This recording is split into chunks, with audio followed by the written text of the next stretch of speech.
तुंहिंजी मुस्कुराहट में मुंहिंजी दुनिया वसंदी आहे। तूं वेझो हुजें त हर तकलीफ़ विसरी वेंदी आहे। दिल चाहे थो बस एतिरो,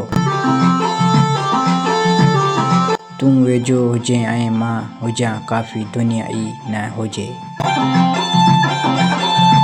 तुंहिंजे नाले सां शुरू थिए थो हर ख़्यालु, शायदि उहो ई इश्क़ जो कमाल आहे। तूं मिली वएं त लॻो दुआऊं बि कॾहिं क़बूल थींदियूं आहिनि। तुंहिंजी अखियुनि में ॾिसी मूं सिखियो मोहबत अल्फ़ाज़ न एहसास हूंदा आहिनि। मां तोखे चाहियां थो बिना कंहिं सबब जे, ऐं शायदि उहा ई सची मोहबत हूंदी आहे। ऐं शायदि उहा ई सची मोहबत हूंदी आहे। ऐं शायदि उहा ई सची मोहबत हूंदी आहे।